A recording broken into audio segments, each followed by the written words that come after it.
Vamos ler de novo o capítulo inteiro, então? Depois de falar essas coisas, Jesus levantou os olhos ao céu e disse: Pai, chegou a hora. Glorifica teu Filho, para que também o Filho te glorifique. Assim como lhe deste autoridade sobre toda a humanidade, para que conceda a vida eterna a todos os que lhe deste. E a vida eterna é esta: que conheçam a ti, o único Deus verdadeiro, e a Jesus Cristo que enviaste. Eu te glorifiquei na terra, completando a obra da qual me encarregaste. Agora, pois, glorifica-me, ó Pai, junto de ti mesmo, com a glória que eu tinha contigo antes que o mundo existisse. Manifestei o teu nome aos homens que do mundo me deste. Eram teus, e tu os deste a mim, e eles obedeceram a tua palavra. Agora sabem que tudo quanto me deste vem de ti, pois lhe transmiti as palavras que tu me destes. E eles a acolheram e verdadeiramente reconheceram que vim de ti e creram que tu me enviaste. Eu rogo por eles, não rogo pelo mundo, mas por aqueles que me deste, pois são teus. Todas as coisas que me pertencem são tuas, e as que te pertencem são minhas, e neles sou glorificado. Não estarei mais no mundo, mas eles estão no mundo, e eu vou para ti. Pai Santo, guarda-os no teu nome que me deste, para que sejam um, assim como nós. Enquanto eu estava com eles, eu os guardei e os preservei no teu nome que me deste. Nenhum deles se perdeu, senão o filho da perdição, para que se cumprisse a Escritura. Mas agora vou para ti, e digo isso enquanto estou no mundo, para que eles tenham a minha alegria em plenitude. Eu lhes dei a tua palavra, o mundo os odiou, pois não são do mundo, assim como eu também não sou. Não rogo que os tires do mundo, mas que o guardes do maligno. Eles não são do mundo, assim como eu também não sou. Santifica-os na verdade. A tua palavra é a verdade. Assim como tu me enviaste ao mundo, eu também os enviei ao mundo. E por eles me santifico, para que também eles sejam santificados na verdade.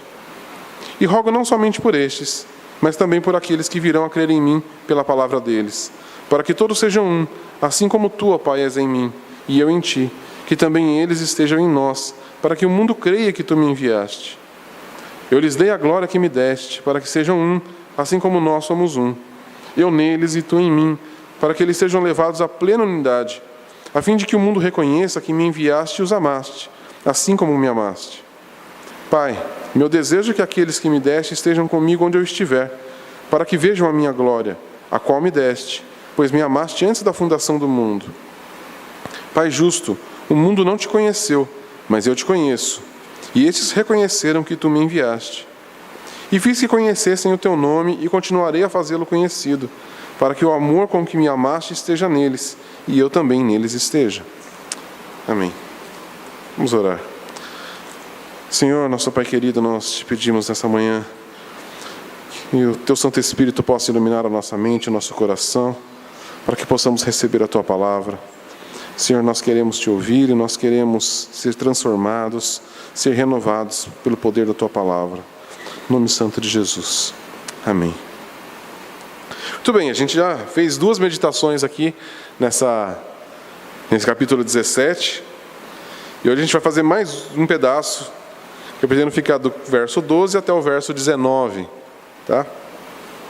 Muito bem, a gente tem visto, a primeira parte dessa oração. Jesus fala sobre a glória dele, sobre o Filho sendo glorificado. Na semana passada a gente viu a especificidade da oração de Jesus em favor dos seus.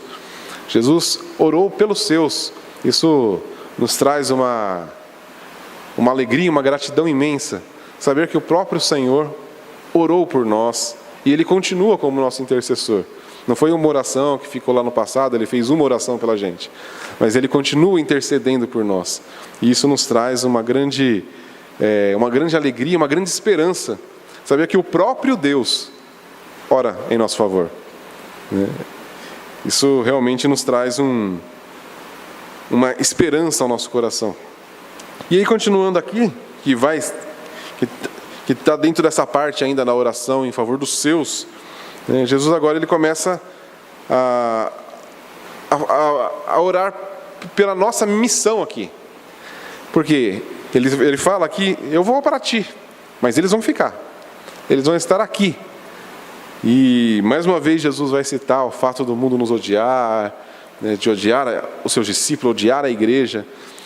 E então Jesus vai agora orar especificamente para que nós possamos, né, para que nós tenhamos, para que o Pai nos capacite pelo Santo Espírito a permanecer firmes na nossa caminhada aqui no mundo. Ele não está presente fisicamente conosco, mas a gente já viu que Ele está aqui. E por isso que Ele termina falando para que eles estejam onde eu estiver e eu esteja neles, né?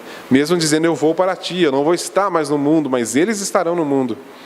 E então essa parte da oração aqui é exatamente a parte onde Jesus pede ao Pai, solicita ao Pai que nos traga capacitação para cumprir a missão que Ele nos deixou.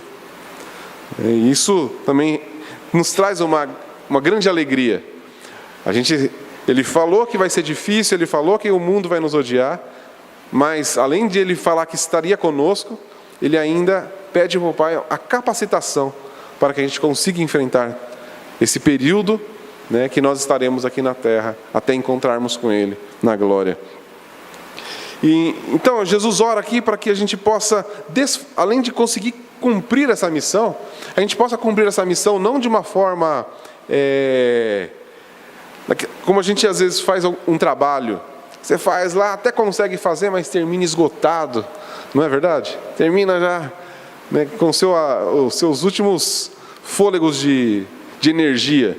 Não, a forma como Jesus apresenta aqui a gente, não é que Deus capacite a gente assim a chegar no fim da nossa trajetória cansado, né, não aguentando mais, mas Ele fala aqui desse relacionamento. Então, enfrentarmos as dificuldades neste mundo, da nossa missão como cristãos, mas não de uma forma cansada, mas desfrutando de alegria plena, desfrutando da comunhão com a Trindade. Isso é maravilhoso, né? Jesus não espera que a gente termine a nossa, como Paulo disse lá, né? Completei a carreira, guardei a fé. E a gente não vê lá Paulo, e acabado, né? Paulo falando, completei a carreira, guardei a fé, mas eu estou acabado. A gente não vê Paulo falando isso.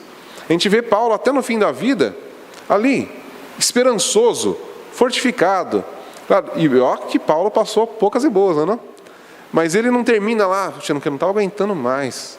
Realmente essa vida está muito difícil. Completei a obra aqui, ó, mas no último fôlego, mais um pouquinho eu não aguentava. A gente não vê esse tipo de percepção nos discípulos. Por quê? Porque não é isso que Jesus tem para nós. A nossa missão aqui, ela não é fácil, como Ele mesmo mostrou. Mas também ela não vai consumir a gente até o nosso último fôlego.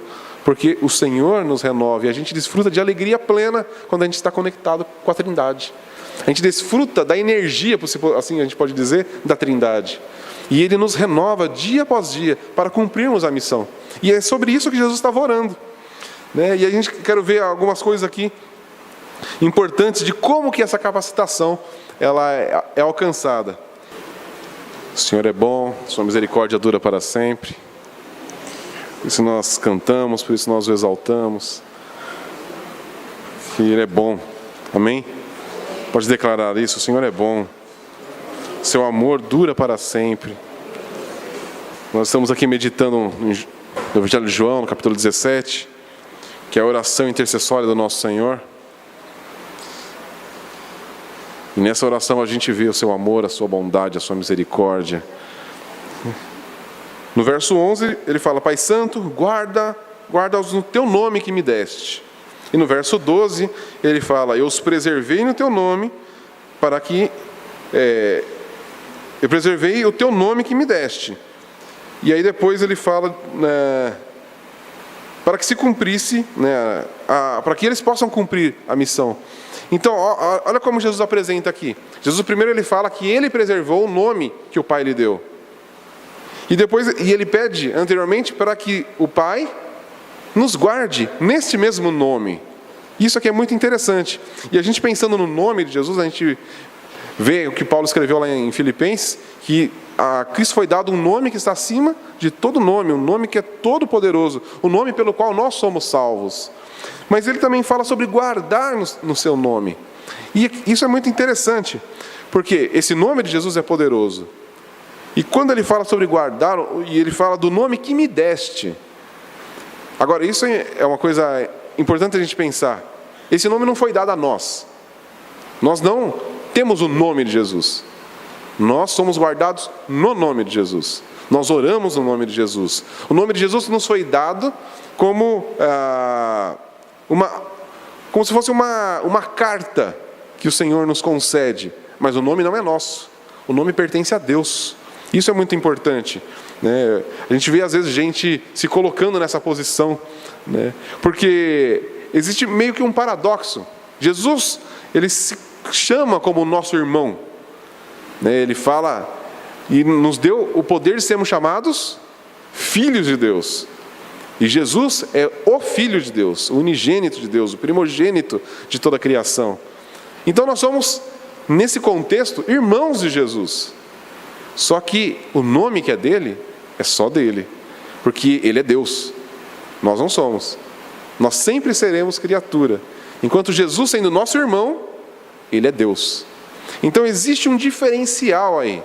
O nome dele é guardado para ele. Só que ele nos guarda neste nome. E nesse nome que não é só o nome de Jesus, mas é o nome de Deus. Aquele nome impronunciável que a gente já citou aqui.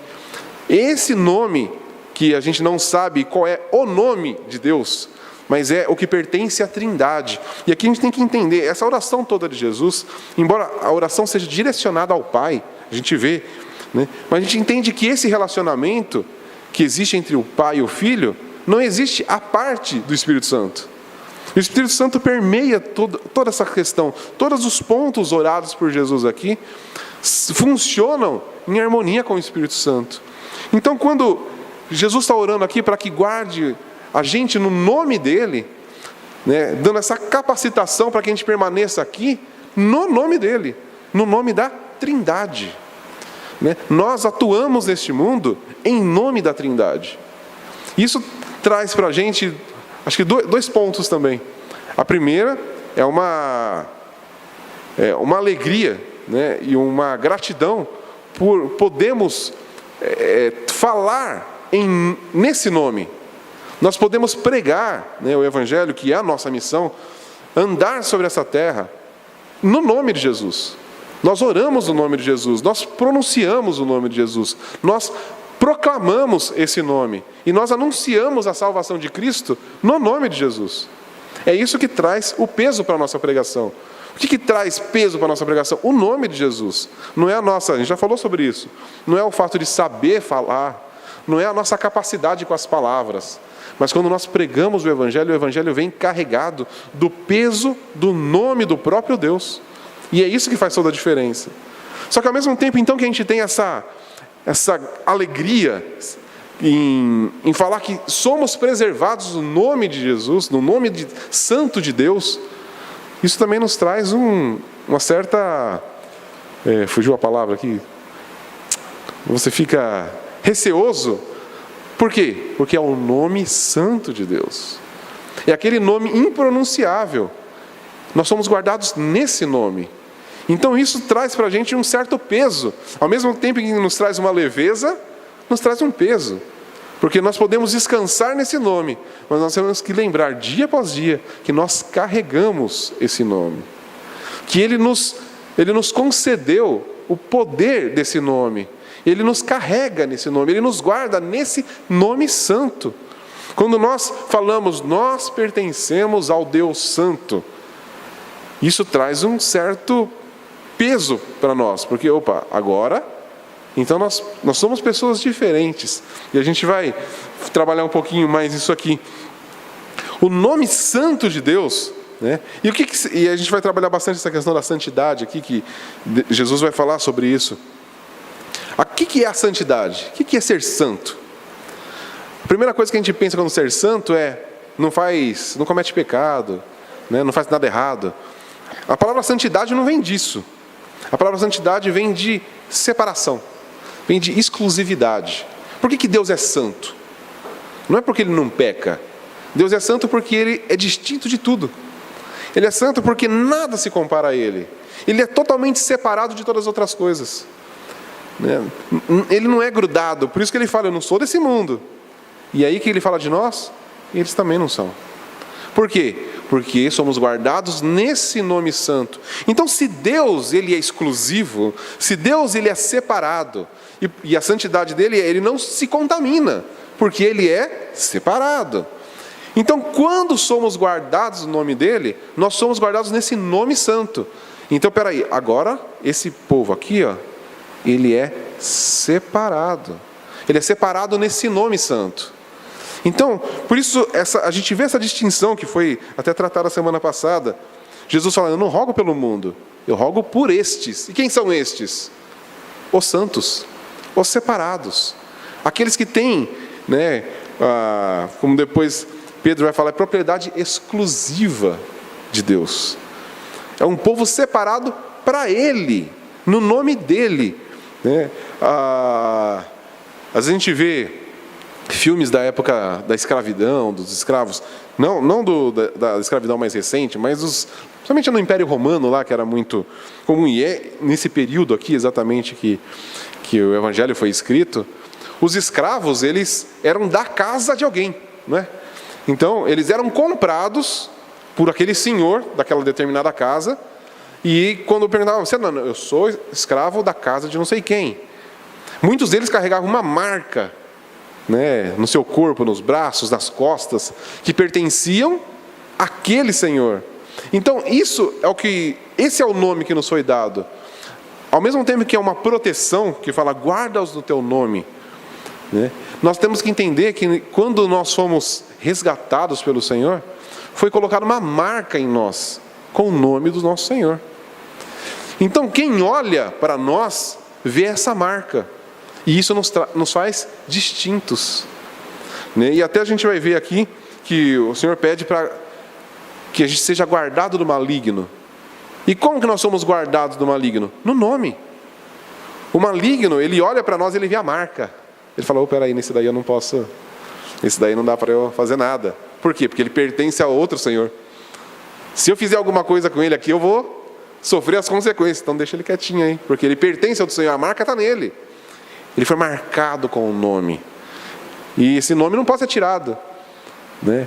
E como que os escravos eram marcados naquela época? Com ferro quente, né? Por quê? Porque não dá para tirar. Como que você tira uma cicatriz de uma queimadura? Não tira. E exatamente, nós somos marcados, selados com o Espírito Santo. E quem pode tirar essa marca? Ninguém. Uma vez selados, selados. Uma vez marcados, marcados. Ninguém pode tirar isso de nós. E por isso que a gente vê lá em Romanos, né, Paulo falando, nem altura, nem profundidade, nem o passado, nem o presente, nem o futuro, nem anjos, nem soberanias, nem potestades, nada pode nos separar do amor de Deus. Por quê? Porque Ele rogou por nós, e Ele nos transmitiu o seu nome. Ele nos marcou com o seu próprio nome, o nome santo de Deus. Então esse é o primeiro ponto que nos capacita para vivermos nessa terra. A marca do nome do nosso Senhor. Depois lá do verso 14 ao 17, né, a gente vê que ele vai falar sobre a palavra. A palavra do Senhor, né, no verso 14, eu lhes dei a tua palavra. Depois ele vai falar de novo, santifica-os na verdade, a tua palavra é a verdade. E ele já tinha falado no verso 8, eu transmiti as palavras que tu me deste. E eles reconheceram, acolheram e creram que tu me enviaste. Então a gente vê aqui um segundo ponto que o Senhor nos dá e nos capacitando para vivermos os nossos dias aqui, que é a própria palavra dele. E a gente tem visto aqui no Evangelho de João, como começa o Evangelho de João. No princípio era o verbo, ou a palavra. E a palavra, o verbo estava com Deus, e o verbo era Deus, e o verbo encarnou. Então, primeiro nós temos, quem é a palavra? O próprio Cristo. Então ele nos deu primeiramente a Ele mesmo. Mas a gente entende que não é só Ele mesmo aqui. Quando fala da palavra, está falando das palavras, porque Jesus fala que as palavras que tu me deste, e eu transmiti a eles. Então, além do próprio Cristo, existe a palavra. Existe essa autorrevelação do próprio Deus a nós. E por que isso é importante para nós? A gente tem tantos textos que nós já estudamos, meditamos, sobre a importância das Escrituras na nossa vida. Uma que sempre me vem a mente em todos os momentos, né? Que é o que Davi fala lá no Salmo 119, guardei a tua palavra no meu coração para não pecar contra ti. Então a gente vê, a palavra nos capacita a não pecar. A palavra nos traz esperança, né? Como que nós podemos ter esperança nessa vida? Porque a palavra nos diz que existe algo além disso, né? Como a gente sabe que a gente pode morrer em paz e que não vai ser o fim de tudo? Porque a palavra nos garante isso, né? A palavra nos garante que nós temos um futuro com o nosso Senhor. Como que nós podemos saber que nós somos salvos? Porque a palavra diz isso. Não foi alguém que falou para a gente. É o próprio Deus falando. Ele se auto-revelou a nós. Ele revelou o seu plano, né? O plano de Deus não é escondido, né? E qual será que é o grande plano de Deus? O grande plano de Deus está revelado aqui. É a nossa salvação. É a salvação desse povo santo que Ele separou. E como nós podemos falar, não, eu posso declarar eu sou santo? Porque Ele falou isso ao nosso respeito. Não é porque eu me acho santo. Olho no espelho, nossa, que carinha de santo que eu tenho. Não, é a palavra que me declara que eu sou santo. Porque quando eu olho no espelho, o que eu vejo? Um pecador. Então se eu só olhar no espelho, eu só vou me ver como um pecador, eu não vou me ver como mais nada. Mas aí quando eu olho para a palavra, eu realmente vejo, eu sou pecador, mas Ele me torna santo. A gente vê, então na palavra, a gente encontra primeiramente quem é Deus e quem nós somos. E quando nós temos essa percepção de quem é Deus e quem nós somos, nós podemos viver nessa terra e cumprir com o nosso propósito. Porque quando uma coisa que talvez passe pela cabeça de todos, pelo menos pela minha passa, eu creio que passa pela cabeça de vocês, nós temos essa missão de pregar o Evangelho, e aí você pensa, eu vou pregar o Evangelho, mas olha para mim, eu sou pecador, como que eu posso pregar o Evangelho? A grande questão é, porque Ele nos deu essa capacitação, Ele nos deu essa autoridade de pregar o Evangelho, mesmo sendo nós pecadores. Então, a palavra de Deus, ela nos garante, ela nos dá autoridade, ela nos dá tranquilidade de vivermos e cumprirmos a nossa missão aqui nessa terra. A gente sabe que não é pela nossa força, mas é pela própria palavra, né? Paulo fala que nós somos salvos pelo poder do Evangelho. O Evangelho é o poder de Deus. Ele fala, por isso que eu não me envergonho dele, né? Então isso é uma coisa importante, e esse ponto que Paulo pega aqui, não me envergonho do Evangelho, porque é o poder de Deus, né? Jesus nos deu a sua palavra, a Trindade nos deu essa palavra, para que a gente possa viver nela. E o grande problema está quando a gente começa, né? E quando a gente vê muita gente na igreja começando a se envergonhar disso, né? E como é que a gente, às vezes as pessoas não falam com essas palavras, né? Tenho vergonha do Evangelho. Ninguém fala nessas palavras. Mas como que é que a gente trata com a vergonha do Evangelho? Quando a gente olha para isso, não, mas sabe, esse ponto aqui é um ponto de interpretação só, tá? O que é isso? Não, está escrito, mas não é bem assim, né? Está escrito, mas não é isso que significa, significa outra coisa. O que é isso? Estou me envergonhando do que está escrito. Então eu quero arrumar uma outra interpretação para o que está escrito, porque eu tenho vergonha disso. Então, não se diz claramente, eu me envergonho do Evangelho, mas quando nós começamos a olhar para as Escrituras e tentar achar uma interpretação que satisfaça o nosso coração, nós estamos nos envergonhando do Evangelho. E aí, se a gente faz isso, o que está acontecendo? Eu não estou sendo capacitado, porque essa palavra não está sendo eficaz. Essa palavra, na verdade, ela tá me mostrando que eu já não pertenço a esse povo. Porque o povo separado ama a palavra. Essa é a grande diferença do povo santo, aqueles que odeiam o povo santo, né? O que foi? Olha o que Jesus diz aqui no verso 14. Eu lhes dei a tua palavra. O mundo os odiou. Percebe como Jesus conecta as coisas? Eu dei a minha palavra para eles. E aí o que aconteceu? O mundo os odiou. Porque o mundo odeia a palavra de Deus. Isso é nítido, é só você começar a proclamar a palavra de Deus em determinados meios. Já vem esses crentes aí com esse papo de Bíblia, esse papo antiquado, não é? Por quê? Ele odeia a gente, propriamente dito? Não. Odeia quem? O nome, odeia a palavra. É isso que o mundo odeia. O mundo não odeia pessoas, eu e você, porque nós somos eu e você. Por que o mundo nos odeia? Primeiro, por causa do nome que a gente carrega. Segundo, por causa da palavra que a gente carrega. Pela palavra que nós pronunciamos. Para de se identificar com o nome de Cristo e para de pegar a palavra. Vê se alguém vai te odiar. Vê se o mundo vai te odiar. Não vai. Porque o mundo ama os seus. Não é isso que a gente viu lá em João 15? Se fosseis o mundo os amaria. Mas vocês não são do mundo. Vocês foram separados. Né? Vocês foram separados num nome e numa palavra. Então agora o mundo vos odeia. Então isso é uma coisa importante da gente preservar. Por isso nós falamos tanto da palavra, por isso nós pregamos a palavra e nós amamos essa palavra. E como até num dos estudos que a gente fez no sábado aqui, uma vez eu vi numa rede social, acho que foi no Twitter, uns crentes, se a gente pode dizer, chamando outros como nós de aqueles que idolatram a Bíblia, falando que nós estamos errados. A questão é, nós não idolatramos a Bíblia. E eu falei isso do curso. Isso aqui, a gente não adora a Bíblia. A gente não vê, a gente canta uma música para a Bíblia. A gente faz orações à Bíblia. Não.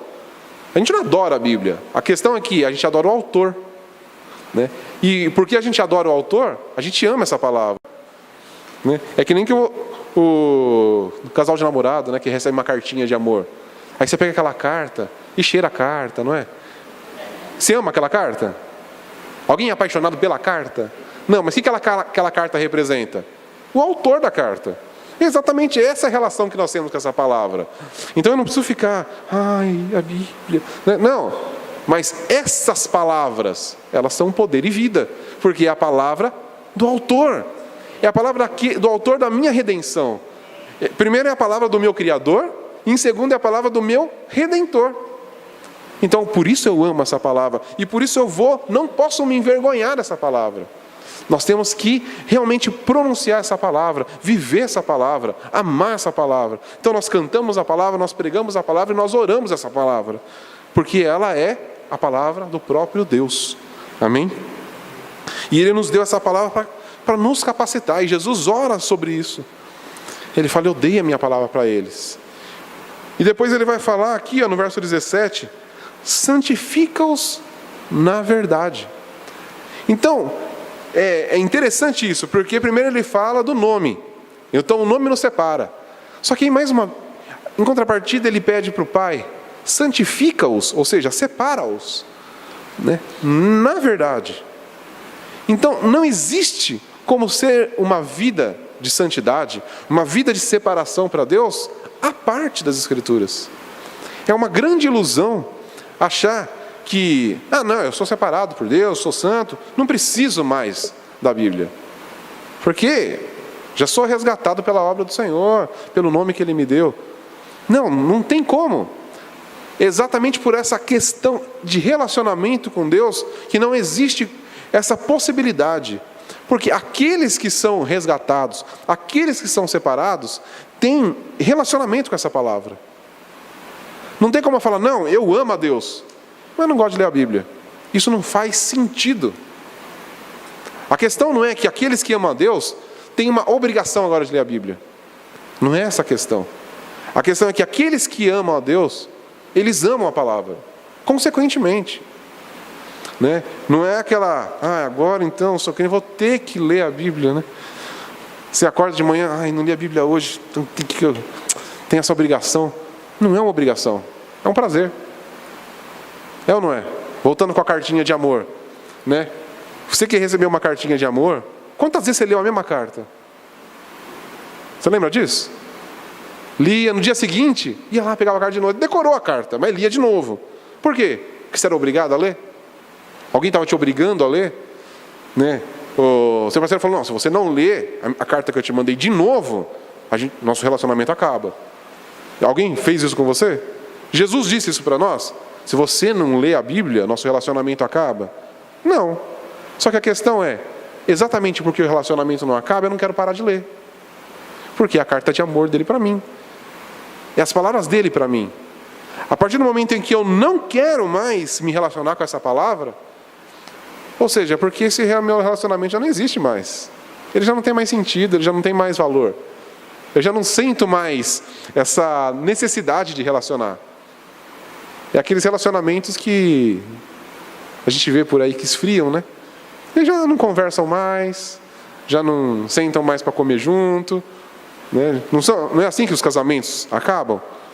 Qual que é o primeiro sinal de um relacionamento com problema? Para de conversar. É ou não é? Conversa sobre trivialidades. Deus não quer conversar com a gente sobre trivialidades. Ele quer conversar com a gente sobre relacionamento, sobre a intimidade, sobre o plano dele para nós, sobre a esperança da vida futura com ele. Por isso essas orações que as pessoas fazem, que faz uma oração só para pedir coisa, né? No fim do dia, peraí, assim, esqueci, né? Abençoa minha família, abençoa minha casa, abençoa meu emprego, né? Abençoa minha vida financeira e até amanhã. Isso é relacionamento? Né? Pensa num casal, né? O marido chega para... Como que é aqueles maridos só chegam em casa? Eu só preciso da minha comida pronta. Aí tem comida, beleza, não fala com a mulher, vai deitar, vai assistir televisão. Isso é relacionamento? Não, é exatamente essa a questão. Por quê? Porque está preocupado consigo mesmo. Não está preocupado com o relacionamento, não está preocupado em conhecer os desejos, os sentimentos do outro. E Deus não está interessado no relacionamento disso. Então, da mesma maneira, e existe o caminho contrário, né? Porque muitas pessoas acham que, enquanto uns têm essa questão com Deus, de só se preocupar consigo mesmo, né? Chegar diante de Deus e pedir. Em contrapartida, tem outros que acham que Deus é um carrasco que só quer que a gente faça. Não é? Conhece pessoas assim? Porque eu tenho que fazer, porque senão eu não vou agradar a Deus. Eu tenho que fazer. Não, e Deus também não é assim o nosso relacionamento com Deus. Deus não fica esperando que a gente faça um monte de coisa para Ele. Né? Deus não espera nada de nós. A questão é que quando nós estamos num relacionamento, nós fazemos por amor. Ele nos deu uma missão. Só que essa missão ela não é pesada para nós. Por quê? Porque ela faz parte de um relacionamento. Falar do Evangelho, que é a nossa missão, não deveria nunca ser um peso para a gente, porque é falar do nosso relacionamento com Deus. Né? Casal apaixonado, fica até chato conversar com eles, porque qual é o assunto deles? O outro, né? Chega para conversar com o rapaz, e aí, como está a vida? Foi legal, ontem eu saí com ela. Tá, e você, como está? Não, é maravilhoso, realmente, a gente só está pensando em casar. Não, mas e aí? Né? E o jogo de futebol ontem? Nem vi, porque eu estava com ela. Não é? Esse é o assunto, não tem outro assunto, fica chato. Né? E é exatamente essa a nossa missão, é falar desse relacionamento com Deus. Né? Então não é a obrigação de pregar o Evangelho, porque quando se torna obrigação, significa que a nossa relação com Ele está estranha. Eu tenho obrigação de pregar o Evangelho. Agora, quando nós estamos numa relação próxima com Ele, quando nós nos deliciamos no nome dEle, quando nós nos envolvemos com a palavra dEle, a gente começa a falar dEle e nem percebe mais. Quando a gente vem, já está pregando o Evangelho, os caras já vêm, você já está falando disso de novo? Pois é, eu não sei falar de outra coisa. Esse é meu assunto. Né? Eu não tenho outro assunto para falar. Né? Às vezes, quando a gente se encontra, né? Às vezes com o Jefferson, com meu pai, às vezes com o Luciano. Outro dia eu estava com o Luciano e foi muito engraçado. A gente estava conversando, a gente começa conversando sobre qualquer assunto. No final a gente está conversando sobre Bíblia, a gente está conversando sobre Deus.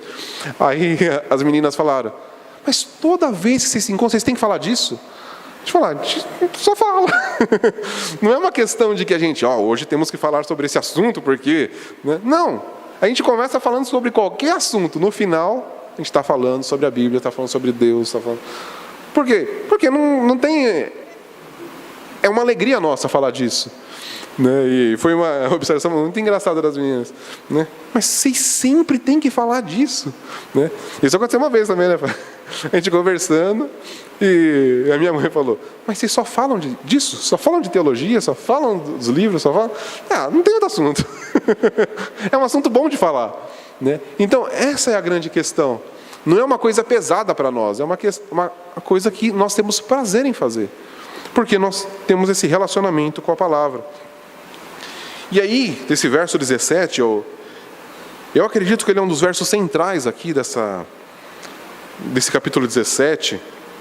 Né? E isso não é só eu que penso, alguns outros autores também pensam isso. Né? Porque Jesus ele vem falando, como a gente falou, essa oração de Jesus é um resumo praticamente de tudo que Jesus vem falando, que vem acontecendo aqui no Evangelho de João. E aí a gente vê aqui, santifica-os na verdade, a tua palavra é a verdade. E aí o que Jesus fala lá no capítulo 8? Vocês lembram que a gente estudou lá? Se você lembra, vocês viram a plaquinha que tem aqui na entrada? Quem viu? Nossa, vocês não prestam atenção mesmo, né? Tem uma placa linda ali, né? Com João 8,32. E conhecereis a verdade, e a verdade vos libertará. E a gente viu quem é a verdade. Jesus, porque depois ele disse, eu sou o caminho, a verdade e a vida. E ninguém chega ao Pai a não ser por mim. Então aqui quando ele fala, santifica-os na verdade. A tua palavra é a verdade. Aqui Jesus está falando dele e ao mesmo tempo está falando da palavra. Porque ele e a palavra são inseparáveis. São a mesma coisa. Né?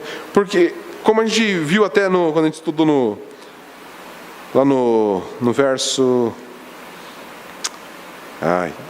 cadê? No verso 3, né?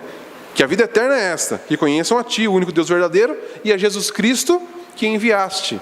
E lembra que a gente falou sobre o que é essa questão de conhecer? É conhecer Deus e o Filho como o revelado. Porque qual era o grande problema dos judeus? Não crer em Jesus como o enviado de Deus. Eles criam num Deus à maneira deles.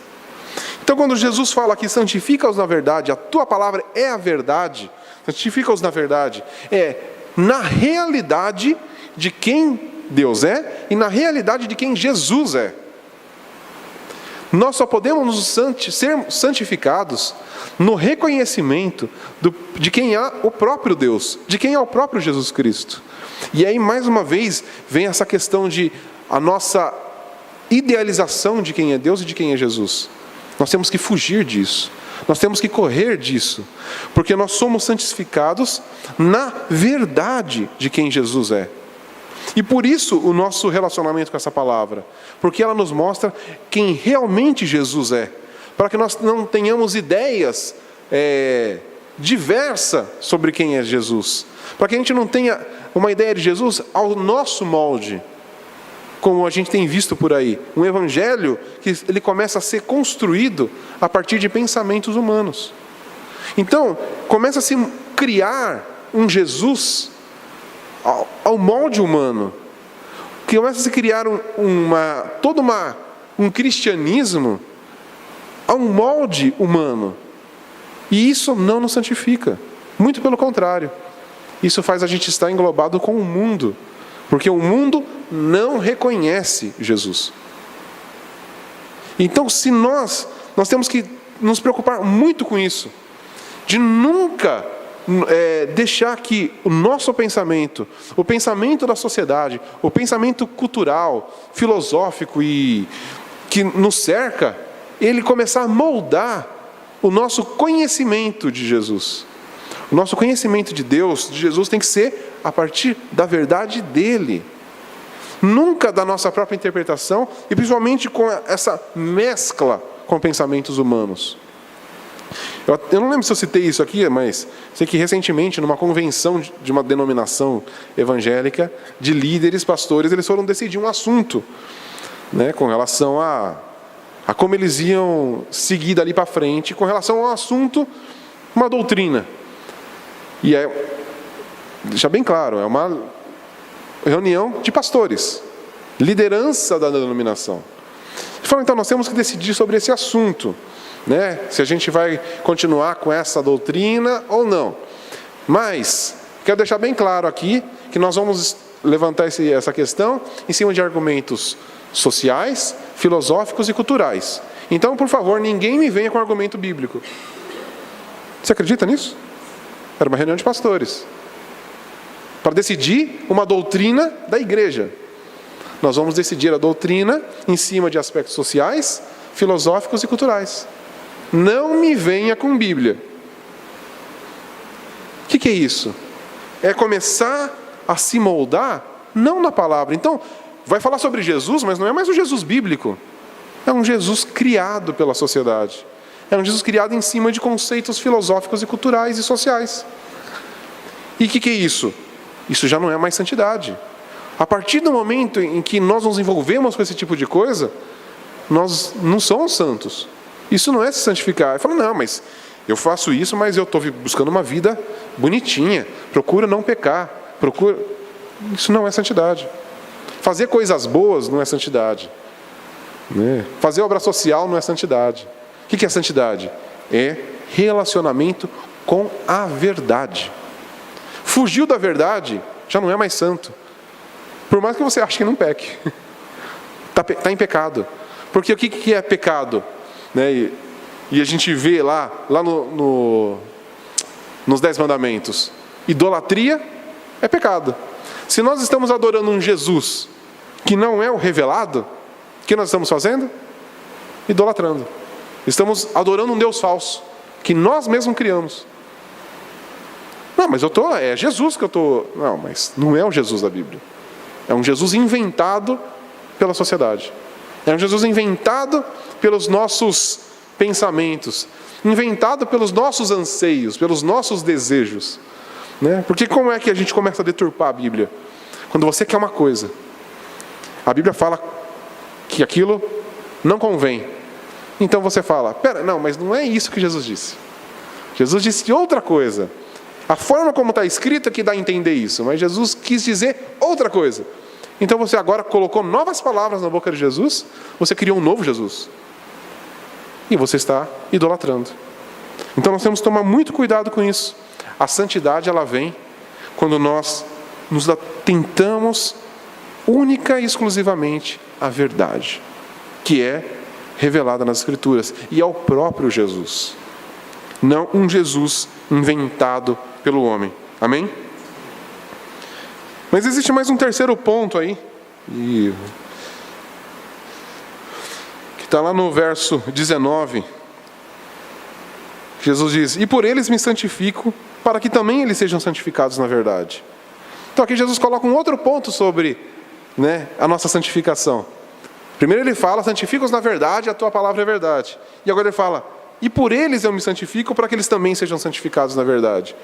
Então aqui Jesus mostra que, mesmo que ele tivesse deixado a palavra, isso não seria suficiente para nos santificar, a parte do sacrifício dele na cruz. Por isso pessoas que, eu já vi um rapaz, há pouco tempo ele falou para mim, eu li a Bíblia inteira, mas para mim não faz sentido. Por quê? Porque não crê na obra redentora. Sem a obra de Jesus, isso aqui não faz sentido. Não, eu creio na Bíblia, mas na obra de Jesus, isso é um papo meio estranho.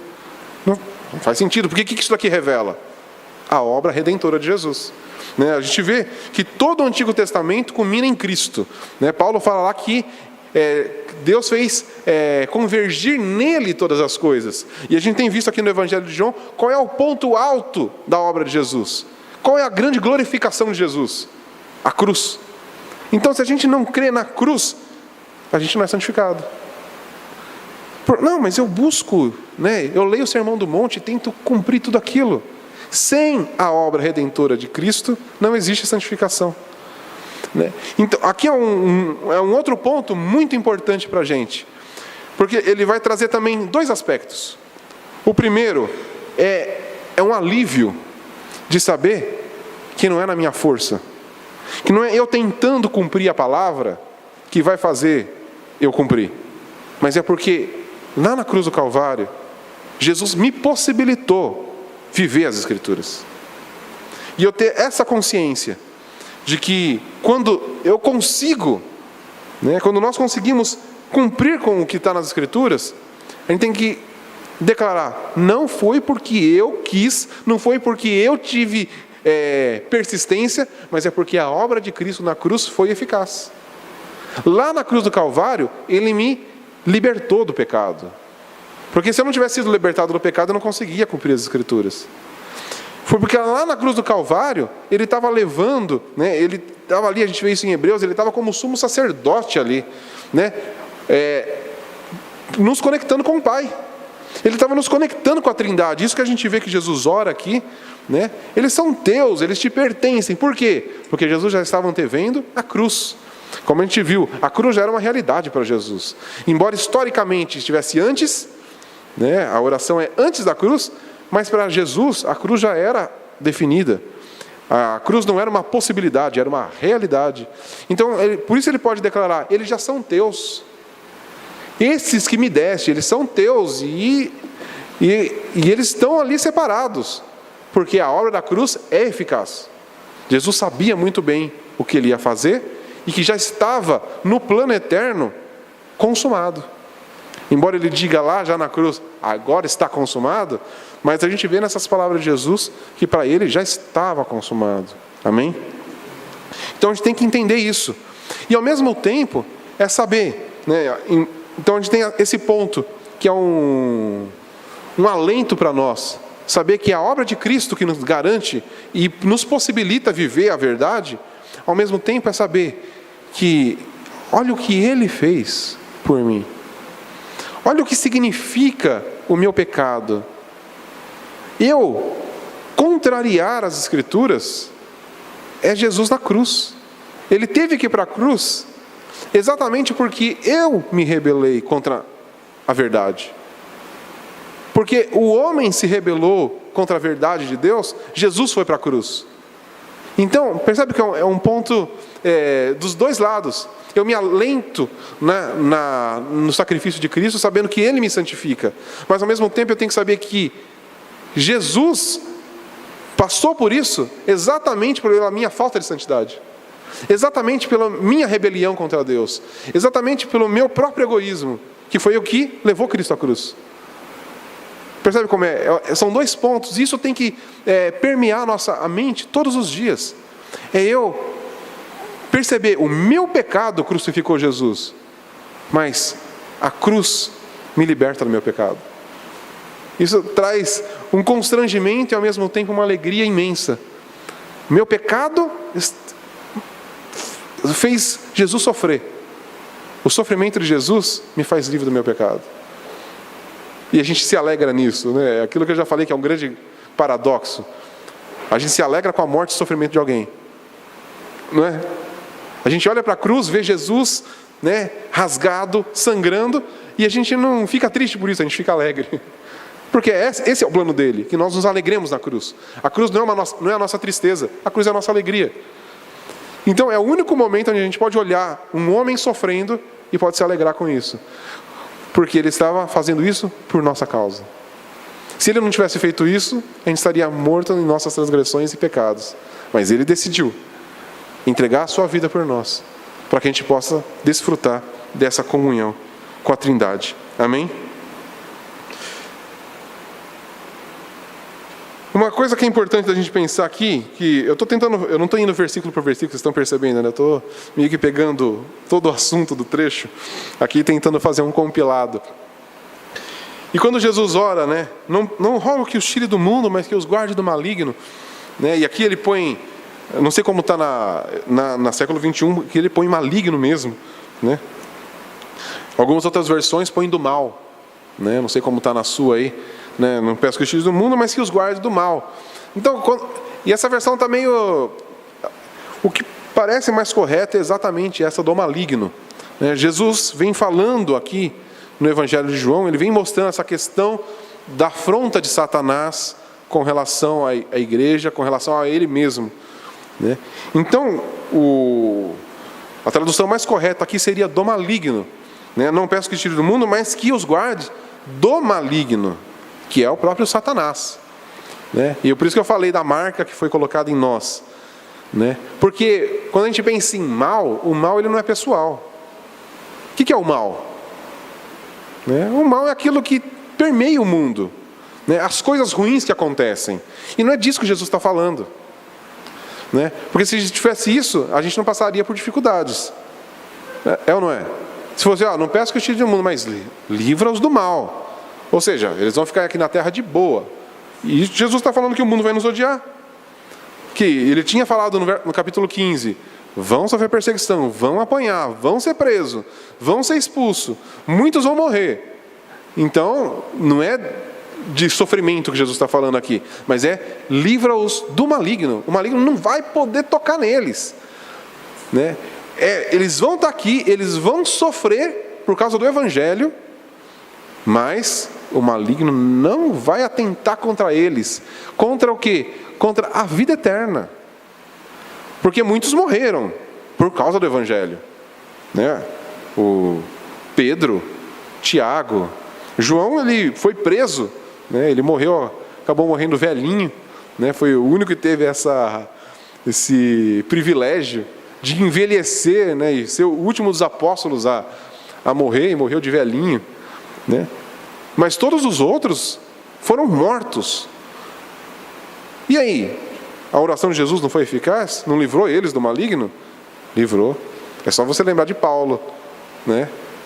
Combati o bom combate, guardei a fé, completei a carreira. Ou seja, ninguém impediu que o Paulo completasse a carreira dele. O que Deus tinha designado para Paulo, ele completou.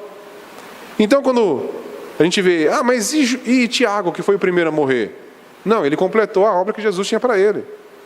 Ele não morreu porque o maligno tentou ir, que pena, né, que Tiago morreu.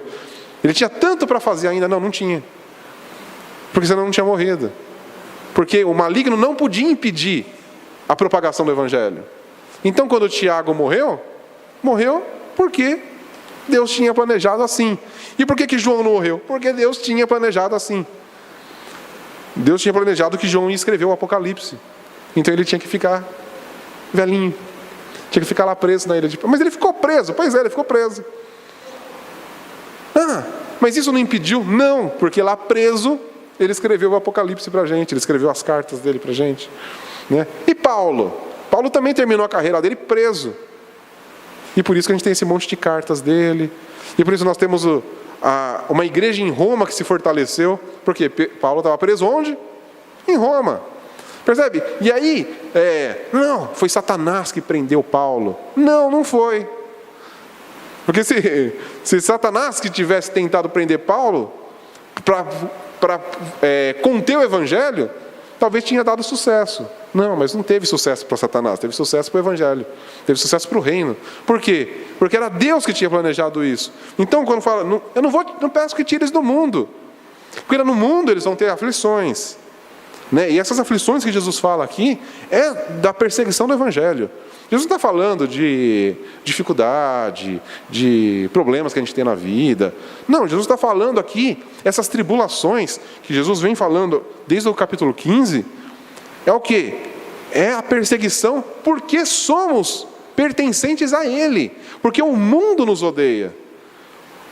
E coisas que acontecem na nossa vida, que a gente pensa isso, né? Roubaram meu carro, né? Perdi o emprego. Tá vendo? Mas Jesus disse que ia ter aflição. Não é desse tipo de aflição que Jesus está falando. Isso a gente passa porque nós estamos aqui no mundo. Porque senão só roubaria um carro de crente, não é? Mas não é verdade. Não é só crente que perde emprego, não é só crente que fica doente. Então, isso não é um maligno tocando, né? Porque senão ele só buscaria crentes. Todo mundo que não cresce em Jesus estava de boa. E só os cristãos passando dificuldade. Mas não. Agora, aqueles que carregam o nome, eles sofrem a perseguição por causa do nome. E esse é o diferencial. Então, além de nós sofrermos coisas como todas as demais pessoas do mundo, nós ainda seremos perseguidos por causa do nome. O mundo está de boa com relação a isso. Ninguém persegue eles, porque eles são do mundo. Então o mundo os ama. É isso que a gente viu lá em João 15. Mas o mundo nos odeia. O maligno nos odeia. Mas nós somos guardados do maligno. Ele não pode nos tocar. Ele não pode impedir o plano de Deus. Ele não pode impedir que a nossa missão seja cumprida. Porque o Senhor rogou por nós. E o Espírito Santo nos protege. Nós somos livres do maligno. Então, eu vejo tantos crentes aí que têm medo do diabo, têm medo de demônio. Não, o Senhor já rogou por nós. Eles não podem fazer nada contra nós. Eles têm que ter medo de nós, porque onde a gente chega, a gente carrega o nome. E aí quando eles veem o nome na gente, eles, chegou esse daí. Lembra do endemoniado, quando vê Jesus falando: o que você quer aqui? Você não tem nada a ver com a gente. O que você veio fazer? Veio atrapalhar o nosso esquema? E é exatamente essa a questão, né? A gente chega, a gente atrapalha o esquema do diabo, e não o contrário, né? Eu já vi tanta gente falando: não, porque o diabo está atuando na igreja e atrapalha. O diabo atuando na igreja? Isso é impossível. Porque aqui é um povo separado. Aqui, no meio da igreja, o diabo não tem espaço. Aí ele fala: mas e aquela que você acabou de citar, de pastores se reunindo e fugindo da Bíblia? Peraí, aí já não é o diabo que está atuando. Já são pessoas que já saíram do meio da igreja. Já não são mais santos, não carregam mais o nome. Aí o diabo nem está preocupado com eles. Eles já fazem parte do mesmo clubinho. Percebe? Já não é o diabo atuando na igreja, né? O que acontece é que existe um povo separado e um povo não. Aqueles que são separados, nós estamos livres do maligno. Isso tem que ser um descanso nosso também. E é interessante porque Jesus ele fala, né, que ele não quer que a gente saia do mundo. Por quê? Isso é importante. Porque Jesus fala: eu não peço que tires do mundo, mas livra-os do maligno. Por quê? Porque nós temos uma missão. Pensa, se a gente se converte e a gente é tirado do mundo, quem que ia pregar o evangelho? Aliás, como que a gente ia ter sido alcançado? Pensa na pessoa que pregou o evangelho para você. Se quando ela tivesse se convertido, tivesse sido arrebatada, quem ia pregar o evangelho para a gente? Então, pensando nos discípulos, que eram o primeiro grupo aqui para quem Jesus ora, né? Se Jesus fala: não, eles vão sofrer, tira eles. Pensa na gente sem Pedro, Paulo, Tiago, João. Como que os evangelhos iam chegar para a gente? Não ia. Como que a salvação ia chegar até nós? Não ia. Por isso que Jesus fala: não peça que tires do mundo, eles têm que ficar. Porque é eles no mundo que vão causar todo esse rebuliço aí. É eles no mundo que vão proclamar o meu nome. É eles no mundo que vão levar essa mensagem, que vão levar a palavra. Eles têm que estar no mundo. E esse é o grande erro que a gente vê que aconteceu na igreja já também, de achar que essa santificação é você se isolar do mundo. E existe até hoje as comunidades anabatistas, que eles plantam a comida deles, eles fazem tudo entre eles. Eles nem conversam com quem não é do grupo deles, porque eles acham que assim eles estão se santificando. Mas e aí, qual é a diferença que eles estão fazendo no mundo? Nenhuma. Qual é a missão que eles estão cumprindo? Nenhuma. Eles não proclamam o evangelho, porque eles não se misturam. Então Jesus fala: não tira eles do mundo, eles têm que estar lá no meio, né? A igreja não é um clubinho para a gente agora ficar aqui. Ai, que bom, quando a gente está aqui, realmente é muito bom. Mas se a gente se fechar aqui, vamos criar uma comunidade nossa, uma vilinha só da gente, né? Então a gente vai plantar a nossa comida, e a gente não precisa mais pensar em mais ninguém. Qual a nossa utilidade? Não tem mais utilidade nesse mundo. Porque o que Jesus fala? Que nós temos que proclamar, né? E depois que a gente vai estudar mais para frente, quando ele vai falar da unidade, para que o mundo creia. Como que o mundo vai crer em quem eles não veem e não ouvem? Eles não têm nenhum contato. Não, eles têm que ter contato com a gente. Por isso a gente está no mundo. Amém? E aí, para a gente dar uma finalizada, né, eu já falei dessa parte do controle de Deus sobre todas as coisas, né? A oração de Jesus, ela é uma garantia da eficácia da nossa missão. Porque a gente pode pensar: puxa, mas será que vai dar certo? Vai. Porque essa oração de Jesus, e a gente tem que pensar primeiro nesses discípulos aqui, que foram os primeiros, os receptores, né, os que ouviram Jesus orando. E eles não sabiam de tudo como a gente sabe. Jesus ainda nem tinha ido para a cruz. Quando Jesus ora essas coisas, Ele está dando uma garantia para os seus discípulos que tudo vai dar certo. Que eles possam descansar nessa oração de Jesus. Porque a gente pode ver isso lá no verso 12, quando ele cita o filho da perdição, né, que Jesus diz aqui, ó, Enquanto eu estava com eles, eu os guardei e os preservei no teu nome, nenhum deles se perdeu, senão o filho da perdição, para que se cumprisse a Escritura. O que poderia passar aqui na cabeça? Pensa, se Jesus não cita esse pedaço, mas ele, eu os guardei no seu nome, né? E nenhum deles se perdeu. E aí eles veem Judas, que Judas ainda não tinha chegado aqui. Pensa no momento histórico. Judas já tinha ido embora, lembra? Quem estudou? Jesus falou: o que você tem que fazer, vai rapidão. E Judas sai. Os outros discípulos acham que Jesus mandou ele comprar alguma coisa. Então, os discípulos não estão sabendo, né? A não ser João aqui, que já sabia da situação. Mas os outros discípulos não. E aí Jesus ora e ele tivesse parado aqui, porque nenhum dos que me deste se perdeu. Passa a gente não sabe quantos, mas aparentemente alguns minutos depois dessa oração, né, chega Judas e traz Jesus. O que os discípulos poderiam pensar? Puxa, Jesus acabou de orar e deu errado. Então Jesus já deixa claro, e eles foram preservados, a não ser o filho da perdição. E o que Jesus acrescenta? Para que se cumprisse a Escritura. Ou seja, então ele mostra que Judas, ele não foi algo que deu errado. Ele foi algo que estava já predito. Já estava nas Escrituras, como que ia ser, quem ia ser, como que as coisas iam acontecer. Para que os discípulos pudessem ver, olha, então não foi uma falha no plano. Não foi Judas fazer isso não atrapalhou o plano. Na verdade,